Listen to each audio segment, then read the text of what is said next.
Well, Mark, firstly, we're sat here in the new training facilities, which look very impressive, with the gym and the catering areas and the analysis theatre, which we're sat in at the moment. How much has this been needed over the last few years, and what difference will it make day to day to yourself and the players and the rest of the coaching staff? Yeah, look, first, I'm really lucky that I'm the first manager to be working in such an environment and with such facilities. So we're not fully operational yet here, but we're really close, and it will make a huge difference for us. But not only now, this is like way beyond me. There'll be a number of managers in the future that benefit from an amazing facility that will really help us. It will help us retain players, it will help us recruit players, but it will help us teach, coach and develop players better, and hopefully it makes us a better team, and it's a really good environment for staff to work in. So it's a game changer. It's incredible amount of money, and the investment has been great, and there's so many people that have played a part in making it happen, and it's taken years to get to this point, but it's the first, or it's another milestone in the last few years of the sign of the progress that we're making, and I think there's quite a few more to come in the years ahead. So I think it's a really exciting time to be involved in the club. If you work in the club, if you work in the industry, I've spoken to so many ex-players, coaches here, managers that have seen the facility, and I think it's amazing, but if you don't know what we've had previously, you probably don't know how good it is. And secondly, if all you see is Saturday 3 o'clock and you'd love all that money to be invested on the pitch, then it's probably underrating how important this is for the legacy of the club, for the long term of the club, and to create a high performing environment for our players to develop in and our staff to get maximum work from. I think what we've achieved to this point in the last few years with the constraints we've worked under is incredible. I think 3.5 years I've been doing this, and I don't know if we've done an in-person press conference at our training ground. So obviously COVID and everything that's interrupted, and the facilities that we've had, it's a big difference for all of us. So we hope over time that we see the benefit of that, and once we get everything up and running properly, it will be great.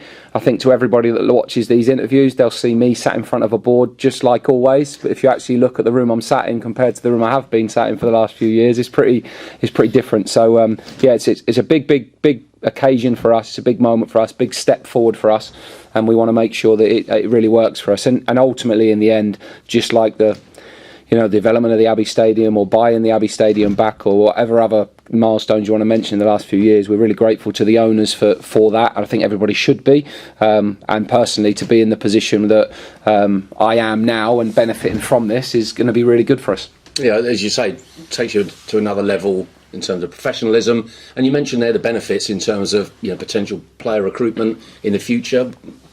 Tell us a bit more about that and what you hope to achieve in that respect. I just think if you've got a nice environment to come to work in, and you've got the facilities to do your job properly, which is what we've got, this is game changing for us. Some of the level of work, some of the quality of the buildings that we've got to work with is like fundamental and fairly basic, and we haven't had that, but some of it is like a new level, and the way it's been finished, the modernisation of it all is outstanding. The technology we've got available to us is very good, and it will help develop the spirit of the team. It will help to get togetherness. The professionalism, like you say, the way in which we can work will be far advanced. So I think that's good. I think players and staff want to come to an environment where they are motivated every day, not demotivated because of it, and therefore I think it can help us hugely. In the end, the majority of players will, understandably, in a short career, the biggest determining factor whether they sign somewhere will be the wages that they get. And as we continually increase that, we hope that this is an environment, and continue to develop the whole of the site with the pitches and the surrounding areas and the landscaping of it all. We think it can be a really attractive proposition to people. So it won't be the game changer that just attracts everyone to come and play for Cambridge United, but it does mean that when you're here, you'll enjoy it more, you'll get more out of it, you'll improve better, and hopefully it will be a tipping point when we come to sign some players. Hey, moving on, in terms of matters on the pitch, a couple of weeks since the Cambridgeshire derby, which was a very difficult day for everyone connected. How's the mood in the camp been since then? A little bit more tricky given the nature of the defeat and... Well, to be fair, it seems a long time ago now. It's been good. I think the break's probably come at a really good time. We felt going into that game the break was going to be coming at a good time, and it's enabled us to take some time away for a little bit, which has been useful. We had the weekend off last week, which I think was really helpful, and we've always seen that that's paid off for us over the last few years. When we've had those international breaks, we obviously played or trained on the previous 2 this year because of cup games or TV games. So it's the first time since the beginning of July that anyone's been able to have consecutive days off, which is a big thing, you know, and hopefully that freshens everybody up. Training this week's been excellent, really focused, exactly as you'd expect. And it's up for us to now to go and deliver a really good performance at Northampton, and we've got an opportunity this week really with 3 quick games. One obviously FA Cup, the Fleetwood game, but 2 fast back-to-back league games gives us an opportunity to accumulate some points quickly, and we've got to find the performance level that we found. Wickham, Portsmouth, Carlisle, that level is enough to get us wins at this level, and that's what we've got to aim to do. But the players are working well, and looking forward to trying to find the level that we found more often this season than we did in that game. Yeah, I guess it's one of those situations, as you say, it seems like an age since that game up at London Road. Has it been an occasion where you've had to sort of keep an eye on sort of confidence within the camp after that game? Because I mean, the human element comes into it in terms of, you know, a bit of a bolt out of the blue in terms of how things unfolded that day. Have you had to keep and monitor that situation and make adjustments so that everyone's prepared and ready for Saturday? No, not really. I think you just crack on. You get hardened to it in this game, and that doesn't want to sound dismissive of a bad result, bad performance. If it's a competition for who it hurts most, and it isn't, but you won't beat me, so it's as simple as that. But we're professionals, and you get on with it, and you take a few hits along the way. So that's the way it is. We've had 2 defeats this year by big score lines, Barnsley and Peterborough. In the main, we've been defensively really resolute. But the simple truth is, when you play the best teams in this league, we're not as good as them at the moment. And that can happen. And it's happened over the last couple of years. And until we get to that level, it will continue happening. And what's going on here is a really good opportunity for us to continue building. But we're miles behind some of the clubs at the moment. And you can be as emotional as you want about it being the local rival, which I obviously am on one side, but on the other side, we're a long way behind them. Infrastructure, transfer fees, recruitment of squad, the level they've been playing at for years, we're not there yet. Doesn't mean we can't be competitive against them on a day. We beat them last year. We were excellent in the game. We were very close in the away game last year, and we had a horrible day this time around. But that can happen. So you step back from it. 2 weeks without a game has been great for us, and you just go, right, what's next? We're a third of the season gone. If we're to get a positive result in the next game, we're ahead of where we were last year. It ain't all too bad, you know. We're in a fairly decent position, and it's good that you have people like me taking the team that don't get too carried away by the good bits and the bad bits, because in the end we've got to make sure that we stay really level and keep going, without accepting that we can't be beat. We can't let the horrible days be often, and that can happen at any time. As I said on the day, you don't want it to happen against your rivals, but it did. So the only thing you can do is control what happens next. And if we continue living in that game, we haven't been in the last 2 weeks, let me tell you, we've been focused on the next bit. So you have to put things to bed really quickly in this industry. We have, and hopefully we can go and perform a really good level against Northampton and get a positive result. Yeah, there were early stages of that particular game and 1 or 2 games prior to that where, you know, there were chances passed up, and obviously you talked a lot about chance creation and conversion of late. As the last couple of weeks given you a chance to work on that a little bit more as well, Mark? I think what the last couple of weeks has given us a chance to do is have some time away, which is always useful, and train without a game. You know, we played 10 games in 35 days. What that basically means is you don't train. Simple as that. So you recover, you prepare, you get ready for the next one. So it's been really good to have everybody on the same page, not some recovering. Everyone's just been able to work and train. So we've been able to train properly for a couple of weeks, which has been good for us. We now go into a 3-game week, so it settles down a little bit. But I think in the main, just be able to work on every part of our game, whether that's creating chances, keeping the ball out the net, the other end, how we build and create moments in the game. Every part of the game we're trying to work all the time. There's always something you're doing well and you have to work to maintain that. There's always something you're not doing well and you have to work to try and improve that. I guess that's just the cycle of coaching and developing teams and football in general. So it's been a chance for us to just train and try to improve in lots of different areas, and hopefully that shows in the next couple of weeks. Yeah, looking ahead to Northampton, obviously they're a side like yourselves who, you know, 1 or 2 years back were making that transition to the 3rd tier. I know they've been there before in recent years, but they've had a tough time of late. Lost 6 of the last 8, but they did win the last game against Burton. That will buoy them. Likewise, the form of of young Sam Hoskins as well. Oh yeah, he's been great for them. His goals last year and this year has been excellent. Mitch Pinnock's been a good player for them and a real threat. The boy Leonard on loan has done very well and scored last week. They've got players in the team that can do well, and they had a difficult period, but then they had a good result against Burton.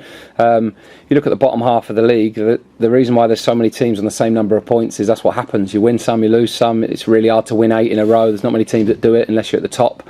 So it's just trying to be the most consistent of the inconsistent teams and try to make sure you don't let big runs happen where you don't get positive results or point scoring days. So we need as many days on the bounce where we score points. This will be a tough one. They're in a good position themselves. It's never easy to go there. We've played them in cup competitions recently. We seem to have played them quite a lot over the years. But it should be good. I think it'll be a good atmosphere. We'll have a brilliant following there.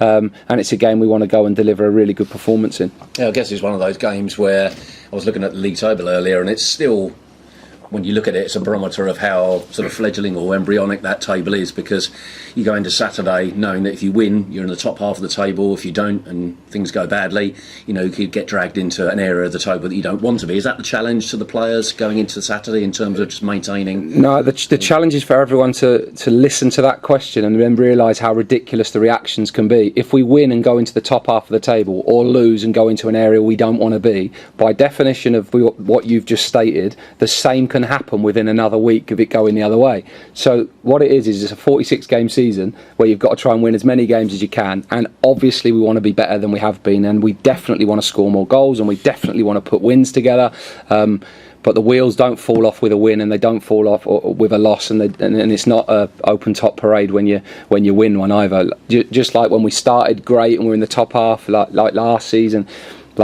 you'll see me the same pretty much all the time, because that's football. Football's random, football's variable, games can change in an instant. I get that, and I work every single day at this place to try and make us better, and we're all trying to do that. So we're really determined to try and get a result this weekend. If we do it, great. It'll be one more win towards the end goal at the end of the season. Where it puts us in the table in the end of November, I couldn't give two hoots, to be honest. Elias Kachunga, we saw him return a couple of weeks ago. Assuming no reaction from turning out at London Road, and gives you another option, certainly on the left-hand side perhaps of midfield. Yeah, we're looking good for fitness really. Zeno's had a scan on his calf that he picked up when he came up against Brecknell that keep him out for a week or so, but or a couple of weeks from now, but we hope to have him middle of December. Other than that, everybody's fit, so other than Sully Kaiko's back from international this week, so he played against Mo Salah in the week, which was a great experience for him, and he's back in action now and available. He trained Thursday, Friday. Kachunga's trained for the last couple of weeks. Jordan Cousins trained. So yeah, everybody's good. We've got a full deck to pick from, bar Zeno, so we're in a nice position with that, and hopefully, if we can keep that going into December and that Christmas period where it gets busy, I think that's the key for us. You look at all the teams in our position, you need all your best players fit and available, and if you've got them, you've got a chance. So hopefully we can keep them fit. Yeah, you mentioned Jordan Cousins there. Obviously had a couple of games out, and the initial prognosis was that he might be out for a little while. Clearly that's not the case. Is he ready to start? Yeah, they all are. I think everybody's ready to go now. So other than Zeno, everybody's good to go. So it gives us a nice group of players to pick from.